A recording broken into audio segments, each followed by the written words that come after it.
All right, let's get into it. Today, we're talking about a kingdom that's literally tearing itself apart. King Robert Baratheon is dead, and his throne is up for grabs. This has kicked off the War of the Five Kings, a messy, brutal conflict that's about to set the entire Seven Kingdoms on fire. And this isn't just some political power struggle. As the Red Priestess Melisandre warns, the night is dark and full of terrors. The king's death didn't just create a power vacuum. It's like a lid has been taken off a box full of old hatreds, new ambitions, and, well, much darker things that have been waiting in the shadows. So with the king gone and everyone questioning who the rightful heir is, the whole realm has just shattered. And out of that chaos, count 'em, five different men have stood up and said, "I'm the king." Each one has their own claim, their own army, and their own idea of what Westeros should be. Okay, so let's start where all the trouble is centered, the capital, King's Landing. And who's sitting on the Iron Throne right now? A boy, Joffrey Baratheon. He's got the crown on his head, but his grip on it is shaky, to say the least. Now, this is where it gets really interesting.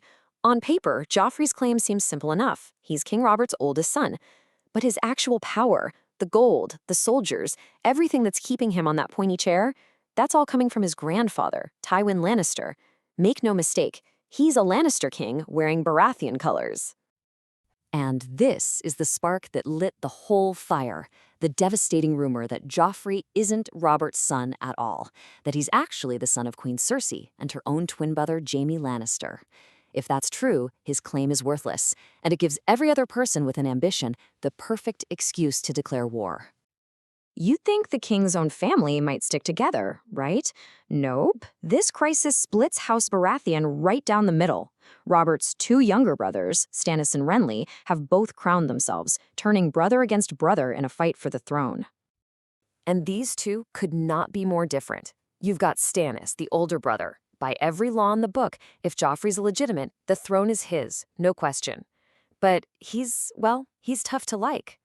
Then you've got Renly, the younger brother. He doesn't have the legal claim, but he's charming, popular, and he's got a massive army because he made a powerful alliance with House Tyrell. It's law versus likability. This quote from Stannis, it tells you everything you need to know about him. The man sees the world in black and white. The law says the throne is his, so in his mind, anyone else trying to take it is a criminal. There's no negotiation, no compromise. They're all the enemy. So Stannis knows he doesn't have the armies or the popularity. So what does he do? He finds a wild card, a new god, the Lord of Light. I mean, you gotta understand how radical this is. He's publicly burning the idols of the old gods and putting all his trust in this Red Priestess who sees visions in fire. It's a huge risk that alienates a lot of powerful people, but he believes it offers him a power that no army can defeat. But hey, this war isn't just about the Iron Throne. Far to the north, Joffrey's execution of Eddard Stark has lit a fire of its own. It's a full-blown rebellion, and Ned's son, Robb Stark, has been crowned king, but he's playing a totally different game. And Robb is just a kid, really, 15 years old, forced to lead a war he never wanted. His goal isn't to rule the Seven Kingdoms. He's fighting for justice for his father and for the North to be its own independent kingdom again. He's trying to bring back a title, King in the North, that hasn't existed for 300 years. And just look at the crown they made for him. It says everything. There is no gold or fancy jewels like you'd see in the South. It's hammered bronze and black iron, shaped like swords. It's a crown made for winter. It basically screams, "We are not like you. We are the North." Now, whenever the big powers start fighting, it creates opportunities for people on the sidelines. And all this chaos has drawn out two very different players from the fringes of the map, one from the past and one who might just be the future. First, you've got Balon Greyjoy from the Iron Islands. He sees the mainlanders killing each other and thinks, perfect. He declares himself king and decides it's time to go back to the old way, which is just a nice term for raiding and pillaging. He doesn't want to sit on the Iron Throne. He wants to steal from the people who do. And his plan is brutally smart.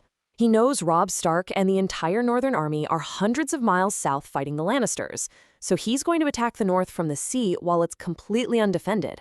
The goal is to grab key points, cut Robb off from his home, and basically conquer the North while its king is away. It's a total sucker punch.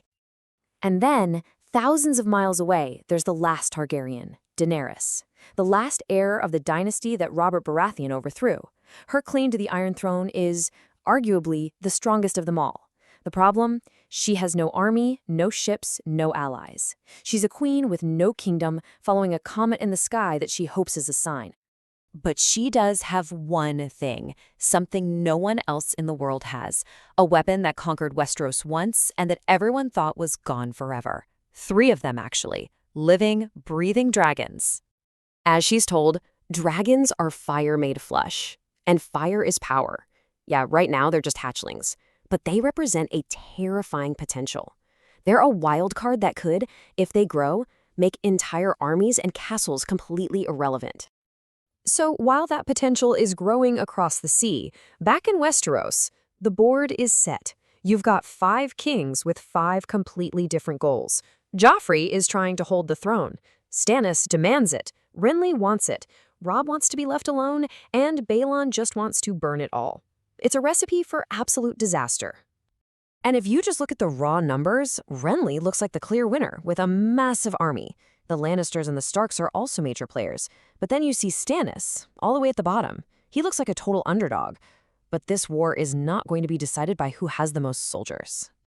No. What makes this whole thing so unpredictable is that it's being fought with new weapons. It's a war of prophecy and dark magic.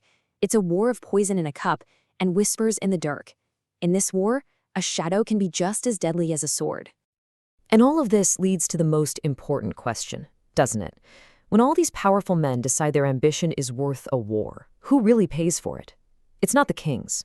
It's the ordinary people, the small folk, caught in the middle. Their farms become battlefields. Their homes become tombs. They're the ones who pay the price for the clash of kings.